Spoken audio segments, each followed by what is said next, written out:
Om Sthapakaya cha dharmasya sarvadharma sarupine avatar varisthaya Ramakrishnaya te namaha.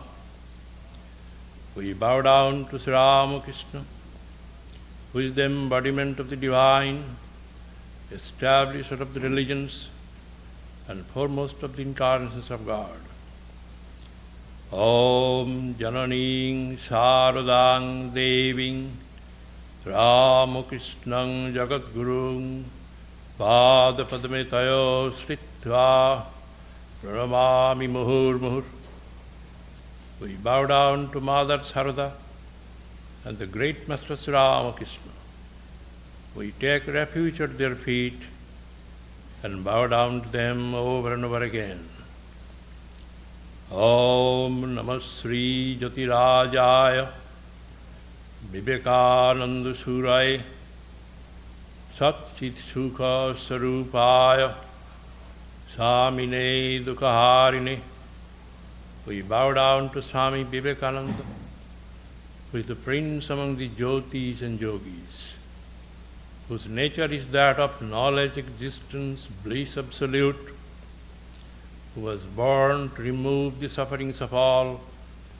Om, peace, peace be unto us, peace be unto all living beings.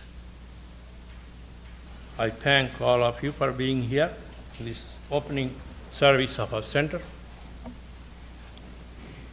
In the beginning, I invoke the blessings of Sri Ramakrishna, Holy Mother, and Swami Vivekananda, and pray to them for their grace, so that all of you will have a very inspiring and spiritual, fruitful new season.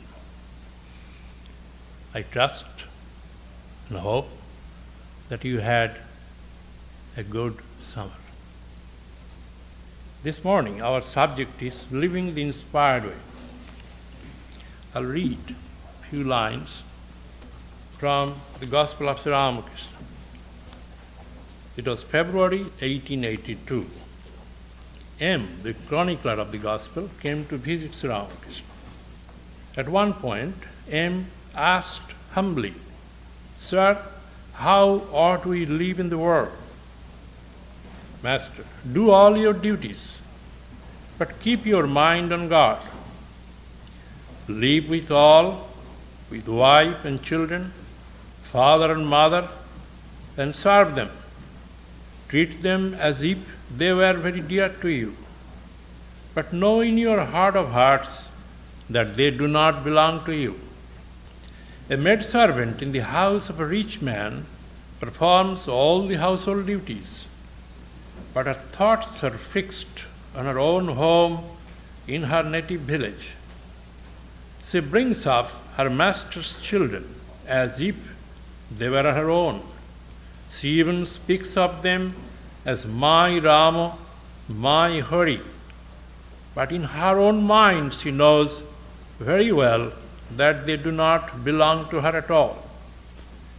The tortoise moves about the water, but can you guess where her thoughts are? They are on the bank, where her eggs are lying.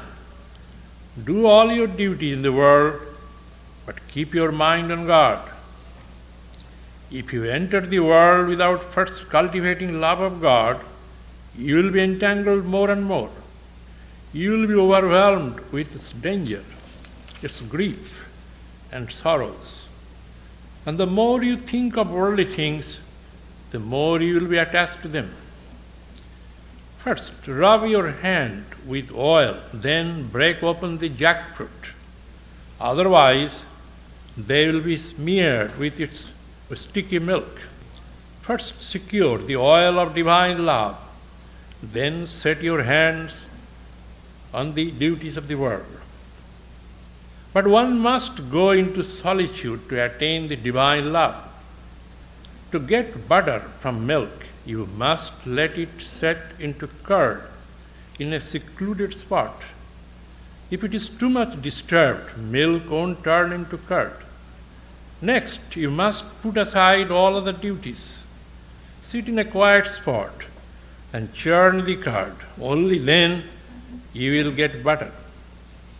Further, by meditating on God in solitude, the mind acquires knowledge and dispassion and devotion.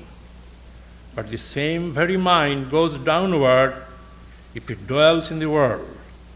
In the world, one only thinks of woman and gold. The world is water and the mind milk. If you pour milk into water, they become one. You cannot find the pure milk anymore. But turn the milk into curd. Churn it into butter. Then when the butter is placed in water, it will float. So practice spiritual discipline in solitude. Obtain the butter of knowledge and love. Even if you keep that butter in the water of the world, the two will not mix. The butter will float. These are the Ramakrishna's words relevant to the topic of today. Going into solitude, converting the milk into butter. In a church, a lady used to go with her little boy of about 7-year-old. And the summer came.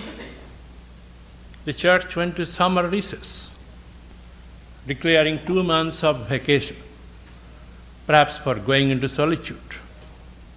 Little boy went home and asked his mother, "Mother, why a minister needs 2 months vacation?"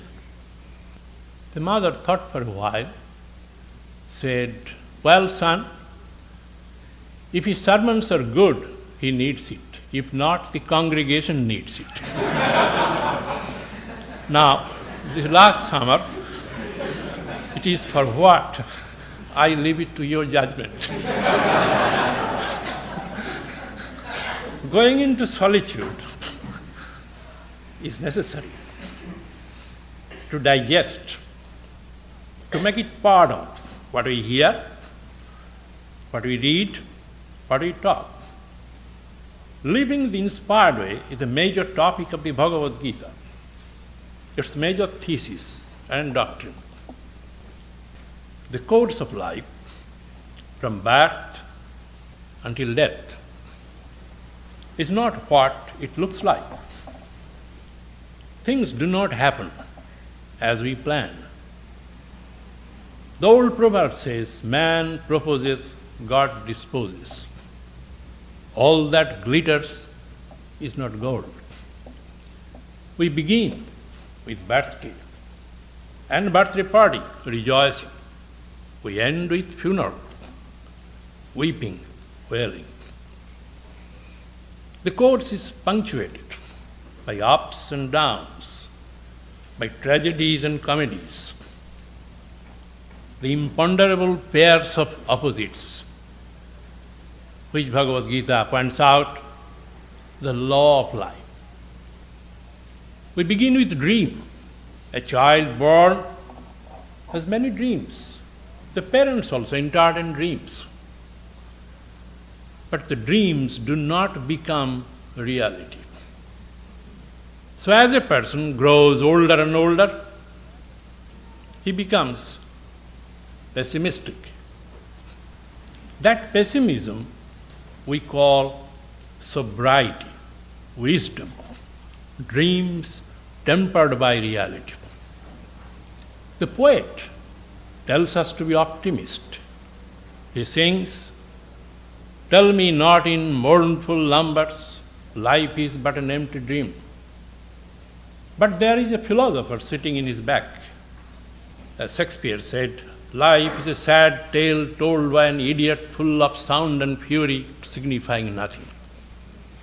Who is right? Perhaps the philosopher. He is telling us the right thing.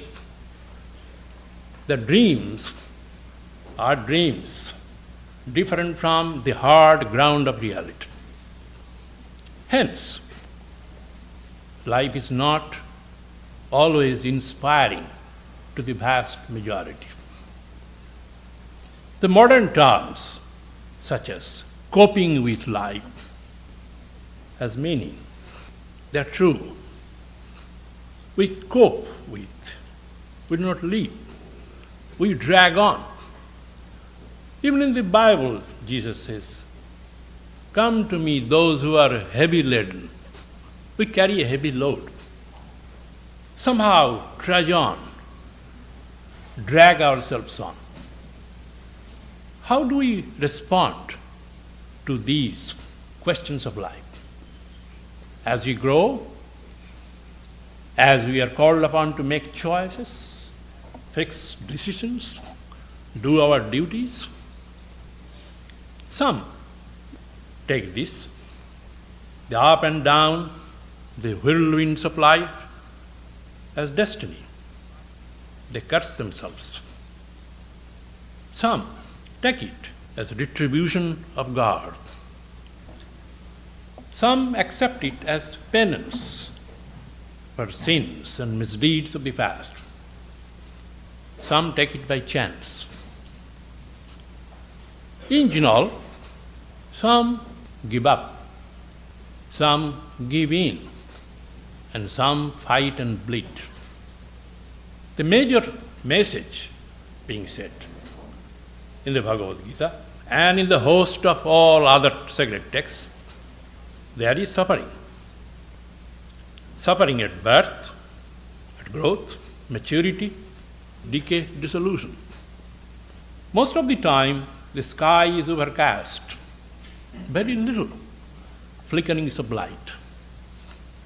Yet, we hope. The average person, like a losing gambler, is betting. Hope keeps the life alive. By the time a person reaches 40, 50, all his dreams are gone. But in contrast, Bhagavad Gita gives us a new picture, new hope. That the message overall is suffering. It is unanimous.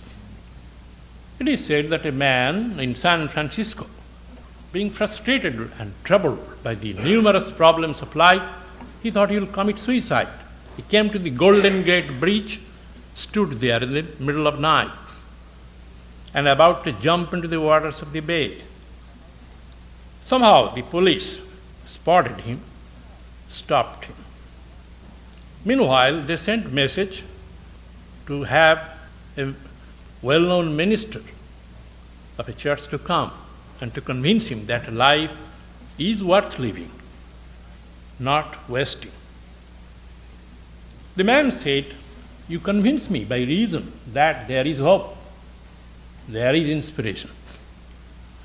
They began to argue. Rest of the night, whole day. By the afternoon, both of them jumped into the bay. Obviously, the other man convinced him that life is not worth living. So this is the situation that we are born crying, we live complaining, we die disappointed. Beneath the surface of our so-called positive, optimistic, hopeful life, the sing-song, idealism, dream, that is wailing, sobbing. Swami Vivekananda, in one of his letters, after visiting many countries, he said, "I saw, particularly in the West, beneath the laughter and merrymaking, there is sobbing, wailing, shedding tears in silence. A terrible void is there." Bhagavad Gita tells us, in contrast, that none of these, the earlier responses, could be inspiring. Gita tells us, live fully, freely, spontaneously. Life is worth living. In contrast to withdrawal, blind fight, or escape, it says face the life. When you do not face life, then you are in trouble. You lose all inspiration and hope. It says pairs of opposites, being called in Sanskrit dvandva. Life is a dvandva, battleground of two forces: good, evil, pain, pleasure, birth, death, light, darkness. The pairs of opposites are unavoidable. Those who want to withdrawal is a depression, pessimism, uninspiring. Making things perfect or making the world and life evil-free is unachievable. Hence the way is, Bhagavad Gita says, there is no other way to face. If you do not face today, someday in this life, if you are a believer in reincarnation, someday you will have to turn around and confront. This running away is no solution. It is living in fear. Fear of whom? Where from? What from? Pairs of opposites, Bhagavad Gita says, are inevitable. Second, they are created by you yourself. Sufferings, in whatever form, is the price you are paying for unpaid mortgage in the previous life. You run away. We sometimes think that when we die, the matter is finished. But the Bhagavad Gita gives us the inexorable law of karma. You cannot get away. Karma will pursue from birth to birth, inescapable. Long ago, the mummy of Tutankhamun from Egypt came to Metropolitan Museum, New York. It is about 2,000 years old. Even though dead, Tutankhamun still living in another form to pay his karma. He was taken to France for cure, because to preservation of the mummy. He was brought here for exhibition. So think of that even though he died, still he is paying his dues. You cannot escape. Hence these are payments of the past. Pairs of opposites have to be accepted together or rejected together. If you want to avoid evil, you have to avoid good also. If you want to avoid death, you have to avoid birth also. They are the obverse and reverse of the same coin. Why?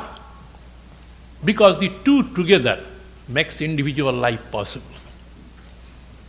Then pairs of opposites by themselves are not bad. But when they are exaggerated, then they assume uncontrollable and unbearable proportions. Bhagavad Gita is telling, they are your creation. You created them. How? It gives us the 5 causes of suffering. It does not go to blame God for its retribution, nature for its whims. It does not blame the stars for their evil influence. It says, we suffer. Life becomes dry, drudgery, uninteresting when we become cut off from reality. A leaf of a tree or a branch, they feel threatened when they are cut off from their holistic vision that it belongs to a tree. When you forget the tree, then little leaf, little branch, little twig they're perishable. When they're part and parcel of the tree, they're imperishable. This perishable and imperishable joining together makes individuality, makes the world. It says as reasons, first, called ignorance. Ignorance means ignoring a major fact of life. Ignorance gives rise to ego, asmita, I consciousness, exaggerated I consciousness. Ego keeps itself alive by inordinate attachment and aversion, then clinging. The 5 causes, the root is ignorance. Ignorance is not intellectual. It may be called also blindness. First came spiritual blindness, then came intellectual blindness. Then that blindness became transferred to the emotional plane, then to biochemistry. It became part of the glandular system, hormonal charges. It began to strike root, having been repeated and prolonged. It struck root into the entire system. So this blindness is being called avidya. That brought I consciousness. Life is an ego charge. Destroying the ego means destroying life. Letting the ego run free is suicidal. The answer is to keep the ego under control. Ego polarizes the vision. That which is indivisible, one homogeneous reality, one life, it polarizes according to its own liking. It blocks the vision. And instead of seeing in a totality, it begins to see in a small sectional view. It brings perceptions which are disparate, diverse, disconnected. The more diverse the ego charge is, life is ego charge, like gasoline in a car. Ego charge is the driving force. It creates tension. Tensions give power. We need that. But how much? How far? That becomes the question. So it says that the 5 causes of miseries, Bhagavad Gita says, face life by living, which is being free from the fever of ego. A beautiful verse in one of the chapters, Bhagavad Gita says, Sri Krishna is asking, Yuddhasya vigata jara. Fight this battle of life, being free from the fever of ego. Ego is fever. It raises body temperature, temperature of the emotions, volitions. The person is not the same. It gives us 3 ways of living. First is called dark way. Dark ways, designated as tamosika, is passive, subconscious living, driven by the tumult of impulses. It has no goal. It is uninspiring, pessimistic, goalless, drifting into the ocean of desires and fantasies. Because it is pessimistic, it is uninteresting. It is living in a dream state, living in the subconscious state, not even conscious. Perception of the world is negative or no perception. A person does not see even others. Such a life is away from the reality. Dreams, fantasies are the main ingredients of this life. They seek solution from external world. The second is being called rajasika or drunken living, over-optimistic, 100 plans, desperate. It is aggressive, rash, reactive. Since it is reactive, it is not spontaneous. Since it is reactive, it is not enjoyable. It is out of vengeance a person continues. No particular person, situation is the target. Enemy is anonymous. But this is driving in the highway of life without control, without map, without direction, no matter what comes. Here the perceptions of reality are wrong. The first one, non-perception. Here wrong perception, colored perception, distorted perception, more fragmentary, more disparate. One cannot relate one to the other. The third being said, Bhagavad Gita, is Sattvika living, which is full living, complete living. A person can be alive, 1/4, 1/2, 3/4, full. Because we live physical plane, mental plane, which is emotional, intellectual plane, spiritual plane. Most people, they live 1/4. They may be clinically alive, but not emotionally alive, not to speak of intellectual or spiritual. They move like robots, eating, sleeping, procreation, physical living. Mental living, whims, fancies, desires, emotions. Desires are weaving dreams. Desires also come under dream. There is no control of reason over the impulses. That is not possible because there is no real perception as a totality. This living, being called, it is conscious. It is neither non-action or inaction or reaction. Conscious. It is realistic as opposed to over-pessimistic and over-optimistic. It is temperate, integral. It is natural, creative, graceful in this life.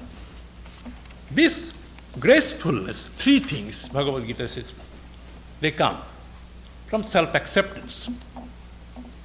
To live inspired, I must accept myself. The average person looks for perfection. There is nothing in this world. To look, it is stupidity to look for perfection in an imperfect world. What do you want to look for? It is natural means it has no inhibition. That comes from self-acceptance. I am. I am not you. You are not me. I won't have to be you. You won't have to be me. Each one is unique. Each one has plus minuses. Each one has potentialities and liabilities. To accept the first is the most important factor. Journey proceeds from there. It is natural.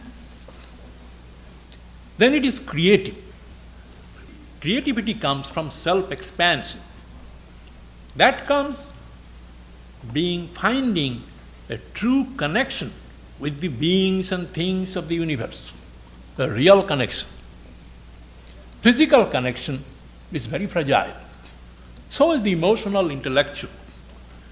You have to go deep where you and others you discover are same. That is in the level of the soul. Unity in diversity is the plan of the universe. That unity is a ground. There we find connection. Finding connection, you expand. Religion is not just for personal salvation. Those who make that goal, to my mind, that is spiritual pessimism or depression. There is no interest or inspiration in there. I want to go to heaven. Who asked you to come here?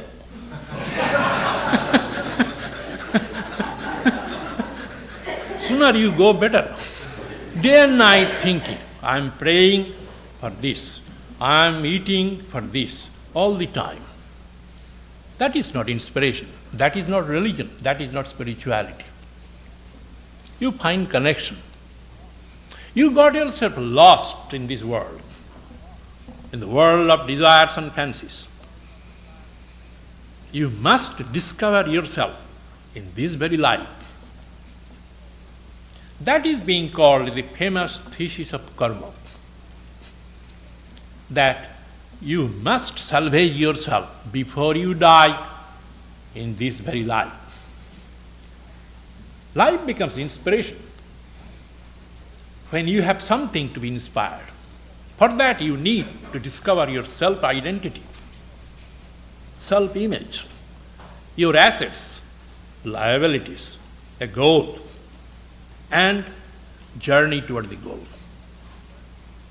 Otherwise, creativity does not mean I imitate something and somehow I finish. It has efficiency, gracefulness, usefulness. I can tell you a story. A new bride came home, told her husband, I fixed your favorite dessert for you tonight, the coconut pudding. Wait until you see it. New groom, wow, that's great. But what's that big lump in the middle? New bride, that's the coconut.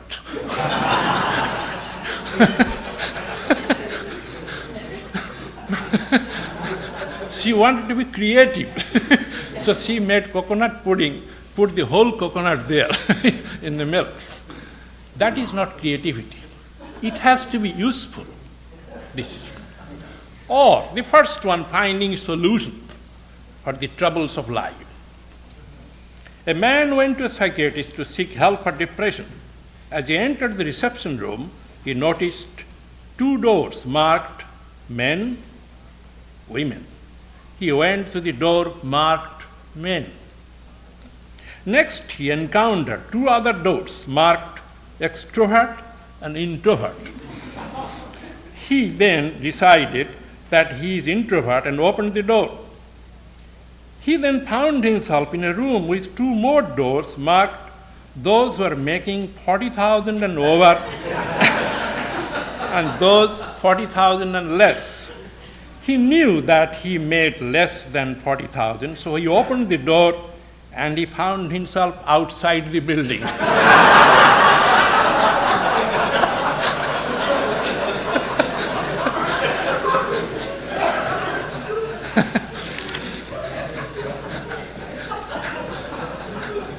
That is their fate, solution they're finding this way.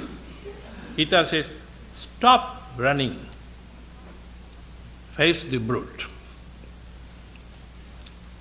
Meaning of life is hidden in the life. Live the life. Live fully, freely, wholly, spontaneously. In order to do that, it says, be goal-oriented. Have a goal. There is no inspiration just for living. Why you live? Why you eat? Why you go to your job? Why you make money? What is the ultimate goal? Money can give us good food, good clothing, good house. Nothing more than that. There are goals. We must have goals. Financial goal, family goal. But most of the goals are not coordinated. They are disconnected. Often one goal comes in opposition to the other. Bhagavad Gita says, you must have one umbrella goal which will coordinate and make them whole. You want to be happy, at peace, eternal. That is being said, knowledge of the self. Or self-realization, that is the goal. That is being called paramartha. Sanskrit word money or wealth, artha. Paramartha, superior wealth. That is the goal. Be goal-oriented. Next, have high degree of non-attachment. Many think, if I am non-attached, then life is uninteresting. I go to work, I will not be thinking of the paycheck. I board a bus, I won't think of the destination. But it is exactly reverse. Attachment thwarts you from full action. It blinds or colors your vision. You cannot see things real. Being attached about the result, you can make yourself cripple in your effort. So therefore, non-attachment means being realistic. Karmanne badhikarasthe ma phaleshu kadachan. Don't get attached to the outcome. You have no control over it. Only a foolish person will make plans for the result or the outcome which the person has no control. So therefore, to be not attached is a dose of sanity. A person who cannot be detached, he cannot be attached. Here, attached to the highest goal, proportionately you become non-attached. Then, be true to yourself, your nature, temperament. Act according to your nature. For that, you discover your nature first, called svabhava swadharma. Earlier I said, you are not me, I am not you. Each one has own potentiality and unique. That uniqueness we must discover. There is no need to curse ourselves because no life is all bad or all good. Our so-called dark subconscious does not mean there are only cockroaches. There are maybe gems and jewels also, which we did not discover. So therefore, never yield to despondency that you are worthless. The plus minuses together make it whole. If there are 200 minuses, maybe the person has one plus, which is counterbalancing all the minuses. We must discover that. Be free from dependencies. Physical, emotional, intellectual. Being free means free from dependencies. You may overcome physical dependencies by making money, by upkeep of health, but you can be an emotionally crippled person. You need 50 people around you all the time. Every day you may need 20 telephone calls. Every week you may need 300 letters to keep you happy. That is the worst, cursed life. Be free from dependencies. Emotional, intellectual, even spiritual. Spiritual means dependence on sacraments, books, theories. Reading books. How long you will read book? Reading book is good. After that you take the message. You become the book. If all the time from the beginning until the end you are carrying a book, that means things have not entered into your head. Be free. Then have rhythms of in-breathing, out-breathing, contemplation and action. Merely breathing out will kill you. You will be tired, choked. Merely breathing in also can kill you. You must maintain the rhythm, which is withdrawal in the field of activity. So therefore the two must be balanced. Then always be positive and hopeful. Beat the effects of karma with fresh karma. That is the most dominant message of the Bhagavad Gita. If things are bad, uninteresting, difficult, dark, those are created by your own past. That past cannot go away by simply sitting, thinking, crying, weeping and wailing. Stand up. Be active. Be spiritually active. Beat karma with karma. Karma means some in the form of thought, some in the form of action. You must think, act, speak. By changing the counter karma, which is being called karma yoga, action for self-knowledge, for pleasure of God. Transforming maya, attachment, to daya, Sri Ramakrishna, compassion to all. Your love for everybody should be cosmocentric. When it becomes egocentric, that becomes the cause of problem.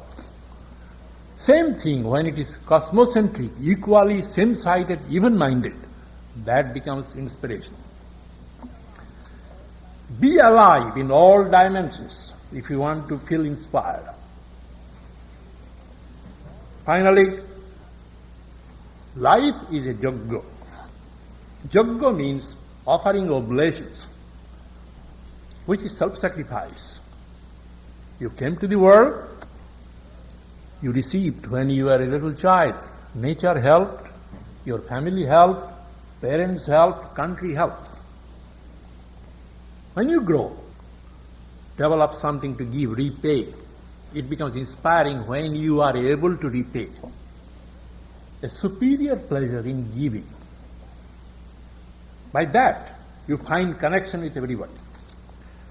It is dana, yajna, dana, tapas. Three things in life, Bhagavad Gita says, that makes things interesting. Yajna is constant worship, self-giving. Persons like us, they are being born every second, billions, like insects. They are dying like insects. Nature does not keep any record. But one solitary soul who did something for others, finding his self in that, nature remembers that, history records that. One such action can make the life flooded with great joy. It is a joy to give, distribute, sacrifice.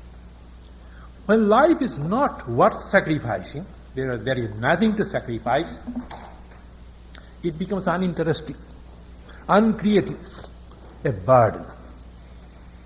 Then comes tapas. Tapas means austerity, cheerfully bearing the privations of life for the sake of the goal. Because life is a journey. Bhagavad Gita says, if you want to feel inspiration and joy, move on, move forward. This journey, the path is not all one level. It is high, up and down, valleys.